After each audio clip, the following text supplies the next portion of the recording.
This is all wrong. I shouldn't be up here.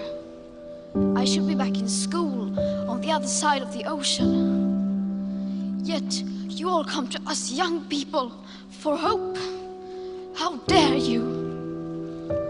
You have stolen my dreams and my childhood with your empty words, and yet I'm one of the lucky ones. People are suffering, people are dying, entire ecosystems are collapsing. We are in the beginning of a mass extinction, and all you can talk about is money and fairy tales of eternal economic growth. How dare you? How dare you?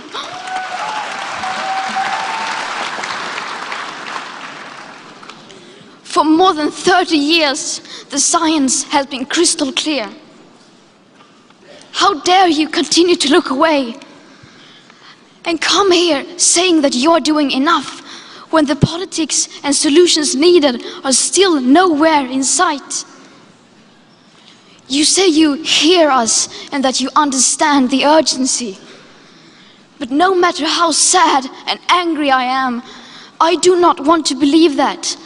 Because if you really understood the situation and still kept on failing to act, then you would be evil, and that I refuse to believe.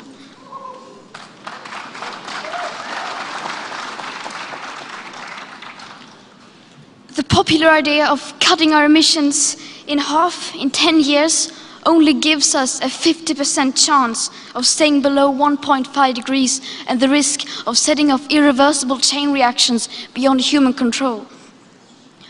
50% may be acceptable to you, but those numbers do not include tipping points, most feedback loops, additional warming hidden by toxic air pollution, or the aspects of equity and climate justice. They also rely on my generation sucking hundreds of billions of tons of your CO2 out of the air with technologies that barely exist. So a 50% risk is simply not acceptable to us, we who have to live with the consequences. How dare you pretend that this can be solved with just business as usual and some technical solutions? With today's emissions levels, that remaining CO2 budget will be entirely gone within less than 8.5 years. There will not be any solutions or plans presented in line with these figures here today, because these numbers are too uncomfortable, and you are still not mature enough to tell it like it is.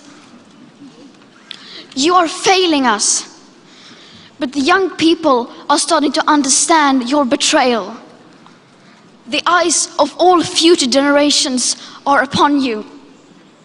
And if you choose to fail us, I say we will never forgive you.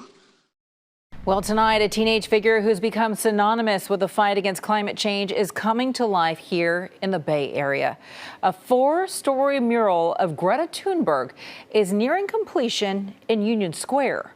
Nightbeat's Joe Vasquez on the powerful message that the artist hopes his piece will inspire. Joe? You are looking at the newest addition to the San Francisco skyline, a mural designed to draw attention to climate change. High above Mason Street,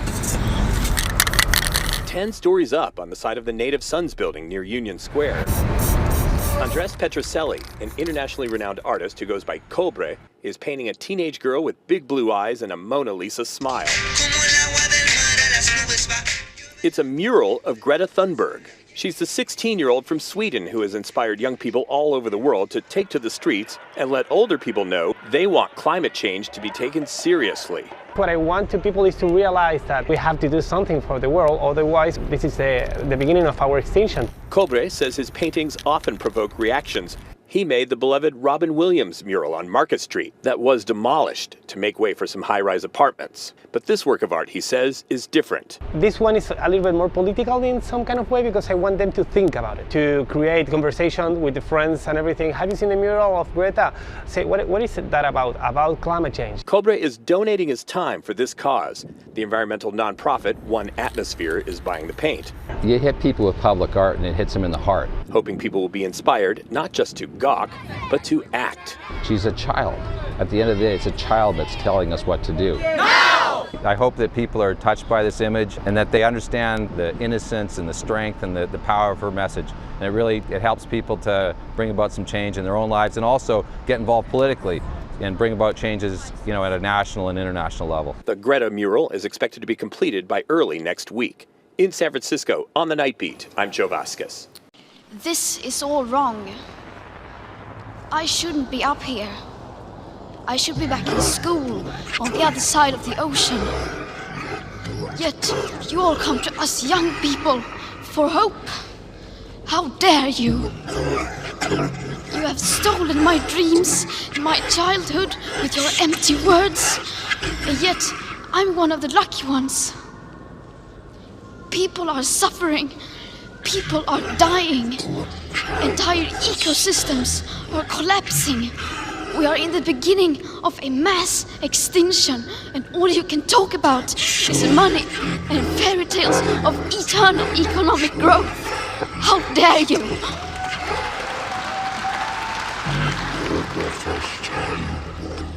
For more than 30 years, the science has been crystal clear. How dare you continue to look away and come here saying that you are doing enough when the politics and solutions needed are still nowhere in sight? You say you hear us and that you understand the urgency. But no matter how sad and angry I am, I do not want to believe that. Because if you really understood the situation and still kept on failing to act, then you would be evil. If I destroy this planet, I destroy the gravity field. The rocket loses protection, falls into the black hole. Only setting up distant dates and saying things which give the impression of that action is underway will most likely do more harm than good, because the changes required are still nowhere in sight. The politics needed does not exist today, despite what you might hear from world leaders.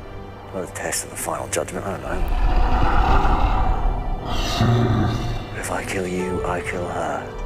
And I still believe that the biggest danger is not inaction. The real danger is when politicians and CEOs are making it look like real action is happening when, in fact, almost nothing is being done apart from clever accounting and creative PR. Without seeing the full picture, we will not solve this crisis. Finding holistic solutions is what the COP should be all about. But instead, it seems to have turned into some kind of opportunity for countries to negotiate loopholes and to avoid raising their ambition.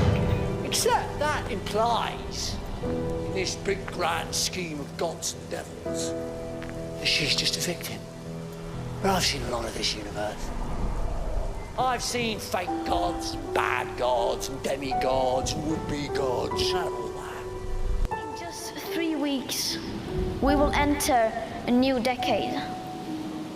A decade that will define our future. Right now, we are desperate for any sign of hope. Well, I'm telling you, there is hope.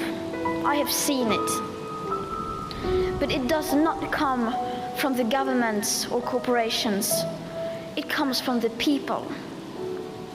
The people who have been unaware but are now starting to wake up.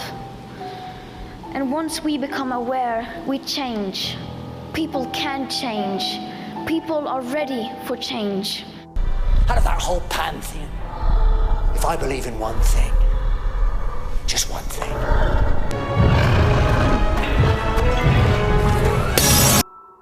My name is Greta Thunberg.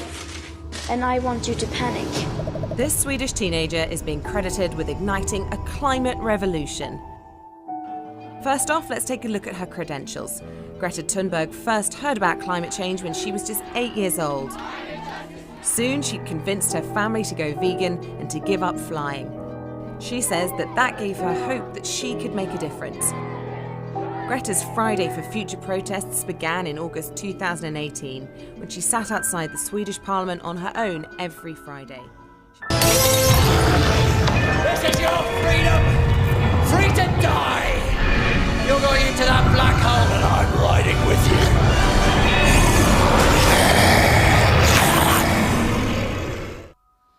Yet you all come to us young people for hope.